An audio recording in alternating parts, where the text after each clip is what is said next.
नमस्कार दोस्तों। यदि आपके बिजनेस में भी किसी टाइप के फिंगर डिवाइस की आवश्यकता पड़ती है तो इस वीडियो को आप कंप्लीट वॉच कर लीजिए, क्योंकि अभी जो अपडेट मैं आपको देने वाला हूं ये बहुत ही बैड अपडेट है। इसमें हमारे बहुत सारे एईपीएस संचालकों का एक बड़ा नुकसान होने वाला है।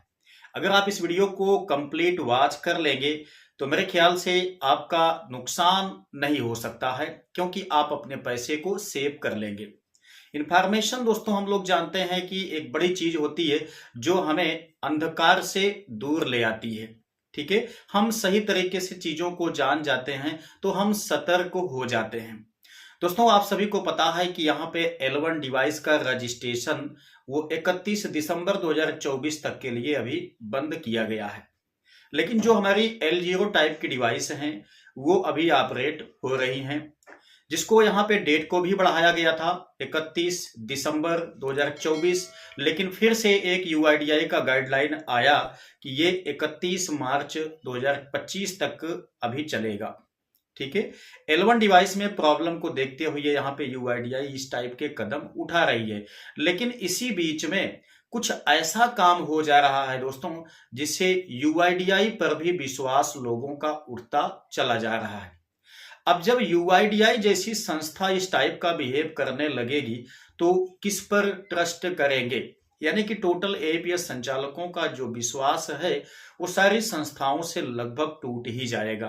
कुछ ऐसा ही यहाँ पे L0 डिवाइस के साथ यूआईडीआई कर रहा है, जिसके विषय में आपको यहाँ पे प्रूफ दिखाऊंगा और साथ ही साथ आपको सावधान भी करता हूं कि आप ये काम बिल्कुल भी ना करें। तो वो चीज आपको दिखाऊं दोस्तों, उसके पहले आपको एक छोटा सा मैसेज देना चाहूंगा कि यदि आप अपने शॉप पर रिचार्ज एप्लीकेशन की मदद से रिचार्ज करके पैसे कमाना चाहते हैं तो रिचार्ज बादशाह एप्लीकेशन काफी ट्रस्टेड है, एक बढ़िया कमीशन भी आपको देता है और साथ ही साथ कस्टमर सपोर्ट वगैरह जो होता है वो काफी फैंटास्टिक है।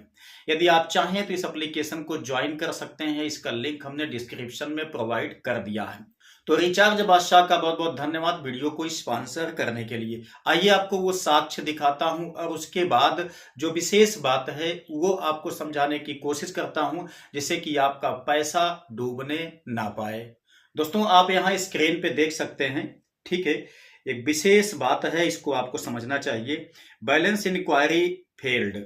ठीक है, डेट आपको यहाँ पे दिखाना चाहूंगा 8 दिसंबर 2024। दिन में यहाँ पे आप लोग देखेंगे 3:17 की ये बात है, जिसमें रिटेलर यहाँ पे L0 फिंगर डिवाइस की मदद से ट्रांजैक्शन करना चाहा, लेकिन एक विशेष प्रॉब्लम यहाँ पे दिखाई दे गई। उसे देखिए क्या कहा गया है।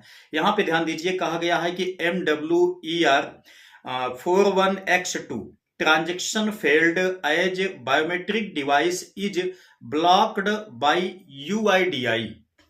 ठीक है ना, काम की बात है, इसे आपको सावधानी से समझने की आवश्यकता है। देखिए यहाँ पे नीचे कुछ निर्देश दे दिया गया है। कहा गया है your current biometric device is blocked by UIDAI. ठीक है, retry AEPS transaction with another biometric device. ध्यान देने वाली बात है दोस्तों, 7 तारीख तक ये डिवाइस सही तरीके से चल रही थी। ठीक है, अच्छा 8 तारीख को भी यहाँ पे 3 बजे तक डिवाइस सही से चली है, लेकिन यहाँ पे 3:17 पे जैसे यहाँ पे ट्रांजैक्शन करने की कोशिश की गई, ठीक है, बैलेंस को इंक्वायरी करने की कोशिश की गई, वैसे यहाँ पे डिवाइस में ये प्रॉब्लम देखने को मिल गया। ठीक है, साफ साफ यहाँ पे कह दिया गया है कि ये डिवाइस जो है ब्लॉक कर दिया गया है यूआईडीआई के माध्यम से। अब आप लोग एक बात ये कहेंगे कि ये केस जो है तब दिखाई देता है जब डिवाइस का रिचार्ज खत्म हो गया होता है, तो है ना। लेकिन वो भी मैं आपको बता देता हूं दोस्तों, इस डिवाइस का रिचार्ज खत्म हो गया था 7 तारीख को ही। ठीक है, लेकिन 7 तारीख को ही इस डिवाइस में रिचार्ज कर लिया गया। ध्यान देने वाली बात है, 7 तारीख को ही यहां पे दोस्तों रिचार्ज कर लिया गया। ठीक है, रिचार्ज करने के बाद ट्रांजैक्शन किया गया, ट्रांजैक्शन स्टार्ट था, ट्रांजैक्शन किया जा रहा था, कोई दिक्कत नहीं थी। 3 बजे तक यहाँ पे ट्रांजैक्शन बहुत ही प्यार से हुआ है, उसी डिवाइस से कोई समस्या नहीं आई थी। लेकिन 3:17 पे दोस्तों इस डिवाइस में ये प्रॉब्लम आ गया, साफ साफ दिखाई देने लगा कि आपकी डिवाइस यूआईडीआई के माध्यम से ब्लॉक कर दी गई है। अब आप दूसरी डिवाइस को ट्राई करें, इस डिवाइस को ट्राई ना करें। समस्या बहुत बड़ी है।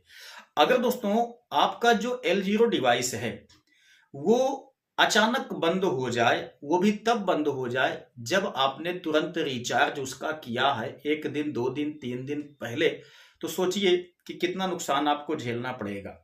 आपका जो रिचार्ज आपने किया वो पैसा तो आपका डूब गया ना। यूआईडीआई को इसके पहले ही इंफॉर्मेशन दे देना चाहिए था, जब रिचार्ज करने की कोशिश की जा रही थी तो उसी टाइम बता देना चाहिए था कि डिवाइस में रिचार्ज अब नहीं हो सकता है, क्योंकि यह डिवाइस बंद करने का टाइम आ गया है। ठीक है। अब यहाँ पे L1 डिवाइस के सही तरीके से ऑपरेट ना होने की वजह से बहुत सारे एईपीएस संचालक, सीएससी, वीएलई, ठीक है, इत्यादि जो भी भाई बंधु हैं वो L0 से अपना काम चलाने की इच्छा रखते हैं। जिन लोगों का L0 टाइप की डिवाइस बंद भी हो गया है, यानी कि उनका रिचार्ज खत्म हो गया है, वो अपना फिर से रिचार्ज करने की कोशिश करेंगे। तो यहाँ पे अगर डिवाइस में रिचार्ज करने के कुछ टाइम बाद, कुछ दिन बाद ये डिवाइस ही ब्लॉक हो जाए, तो ऐसे में आप सभी लोगों को काफी बड़ा नुकसान झेलना पड़ेगा। जो भी 450-500 रुपए का आपका यहाँ पे रिचार्ज होगा वो तो पैसा डूब जाएगा ना।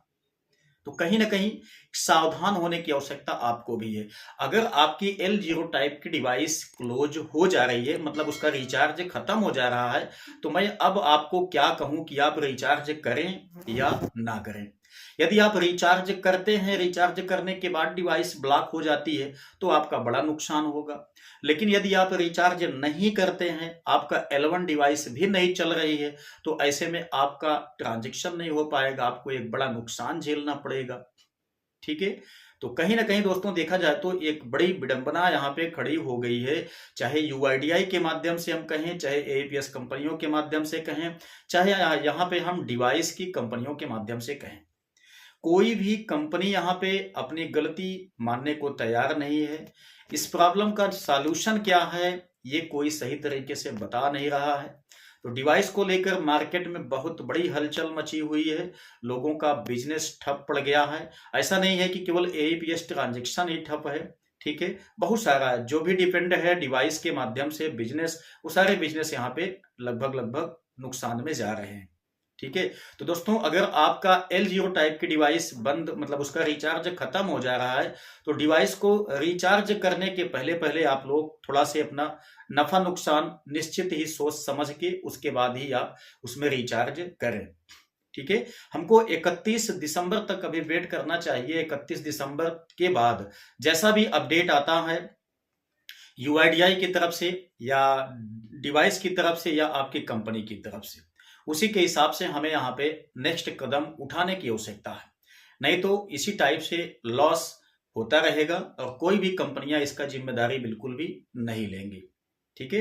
तो दोस्तों ये एक बड़ी अपडेट थी, मुझे लगा कि आप सारे लोगों को सावधान करने की आवश्यकता है।